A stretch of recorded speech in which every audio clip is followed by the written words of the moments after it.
Hello there and welcome to another episode of the Red Delta Project podcast, where we teach you how to break free of the stressful diet and exercise, dogmatic rat race with grind-style calisthenics and healthy eating strategies.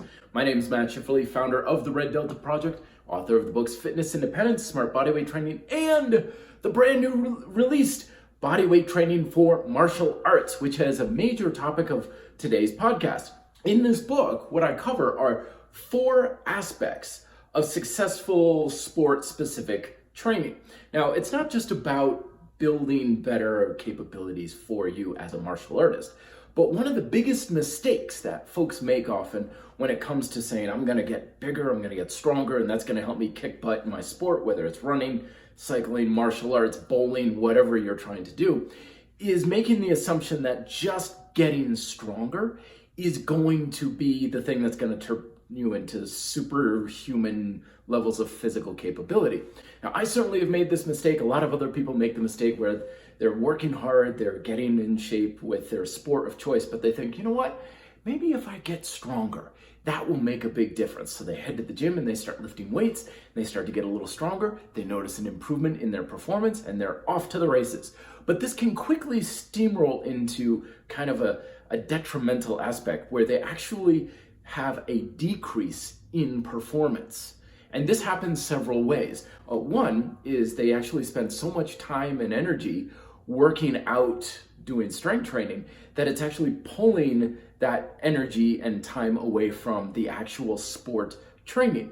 And make no mistake about it, when it comes to your sport or activity of choice, by far the majority of effective training is going to come from practicing the very thing that you're trying to do, not from doing a bunch of squats or push-ups and stuff like that. So that's one of the first things to recognize, is that your strength training is meant to be a supplemental aspect of your training, not the main thing or even an equal part of your actual sport or physical activity training.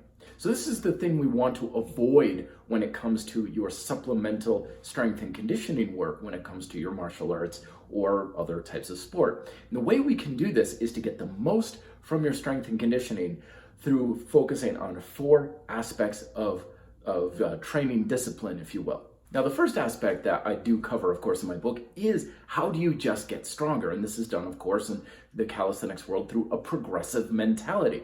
And I use this unique progressive method in my book through using like a rank system, like in the martial arts. We've got white belt push-ups, yellow belt push-ups, green belt push-ups, and so on. Very basic progressive system. It's nothing terribly complicated, but it is a way that we want to make sure that we're moving forward, because one of the biggest mistakes, especially with calisthenics, is people get caught in what I call the calisthenics rut.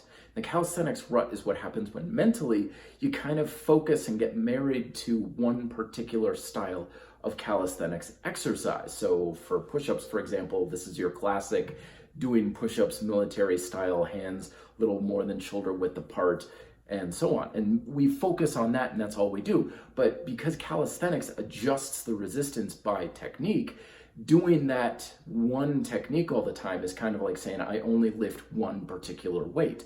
So it's really hard to get much stronger if you keep doing your pull-ups or your push-ups and your squats the same way all the time, regardless of what your routine looks like. At some point, you need to increase the resistance by making it a harder technique, which is what the progressive system's about.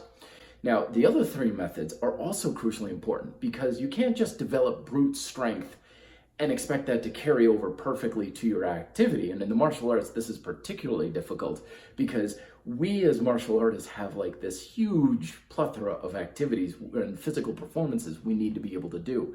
We can't just be strong in one particular movement or plane of motion. We have to be very rock solid, we've got to be explosive, we've got to jump, we've got to be able to be comfortable and strong in a variety of physical positions.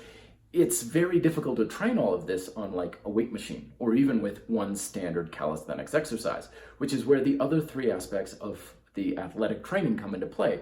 The first one is using the speed element from Smart Bodyweight Training, if you've read that book. This one is about isometrics. Now, isometrics are an unusual area of discipline, because it's interesting how a lot of times we can be strong in an exercise, but ill-equipped to exert force in a single position for a given amount of time. And you find this all the time with pull-ups, where people will say, yeah, I can do 30 pull-ups, I can do 20 pull-ups or whatever. They're knocking them out like a Marine. It's like, okay, go to the top position and stay there. And in like 10 seconds, they're shaking and they're like, oh my goodness, I can't barely hold it. And this is because isometrics usually take that amount of resistance at a full bore and just keep it on the muscle for an extended period of time. When you're doing repetitions of an exercise, you're at that hardest position or transitioning through it very quickly. So you're only spending a fraction of the time in that position.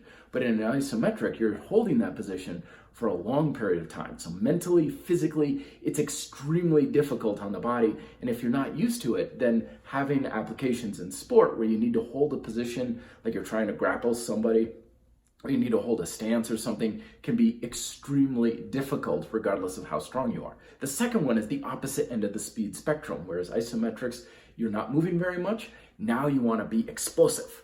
Pow! How fast can you exert force? And again, when we're going with just a single type of speed in the name of building strength and muscle, what ends up happening is when we need to be fast, when we need to jump and punch and kick or sprint or anything that requires an exertion of speed as fast as possible, our nervous system's not set up for it. It's kind of like, wait, what? I don't understand. I'm strong, but you want me to use the strength in a certain way? So that's where explosive movements come into play. Doing things where you're doing like push-ups off the floor, jumping. In the book in particular, I have jumping lunges instead of jumping squats for various reasons I get into. But the point is that we want to use both ends of the speed spectrum. We want to be able to hold a position, and we want to be able to explode from a position as quickly as possible and everything in between. So let's see, we've got 3 so far. We've got progressive strength, we've got isometrics, and we've got explosive movements. Now we have the 4th and the unique aspect of this book, which I've talked about for numerous times in the past, which is the use of shift work. And shift work is something that I use a lot of times with myself, with my clients. It's what I use to effectively what I call build a foundation of strength. And the reason why shift work works is because it teaches you to be strong in a variety of positions.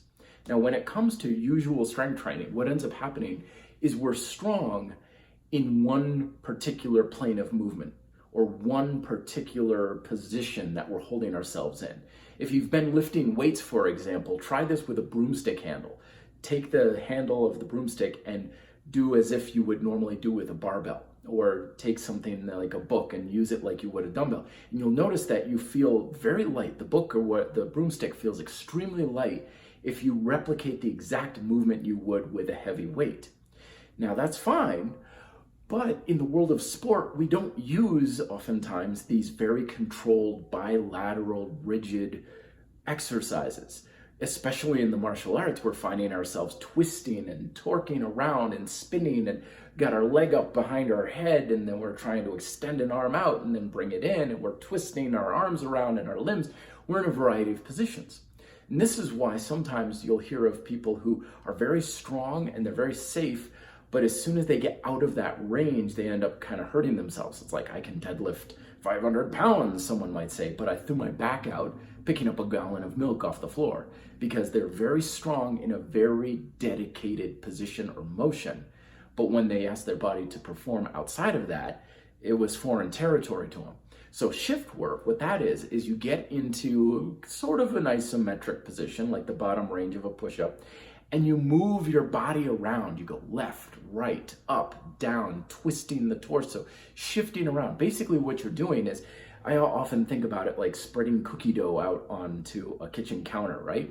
It's having a very focused point where you're strong, and you're spreading the strength out on where you are strong, where you are stable, where you have control of your muscles. And by doing that, 1, it's a great warm-up. 2, it increases the mobility in your joints, so it's, in my mind, better than stretching. But 3, it keeps you stable, strong, and safe in these compromised positions, because you can't always land in a perfect squat, or you can't always throw a punch directly in front of you. So sometimes you have to compromise your position. You're compromising your technique a little bit. And if you're not used to applying force in that position, then everything's going all wonky. And this is something that you can do to some degree with some forms of free weight training. I know kettlebells can sometimes do this with like figure eights, and medicine balls are good for this, but this is especially where body weight training excels, because you can move your body around, which is your resistance, through the exercise. If you try to do this with a barbell, you'll have very limited range of motion, but you're also placing an exceedingly amount of stress on your joints as you're trying to do this. So that's why bodyweight training is ideal for shift work. So there you go. Those are the 4 aspects of athletic conditioning that I have in my new book, Bodyweight Training for Martial Arts. It's available on Amazon in paperback and Kindle. It's also on the RDP website.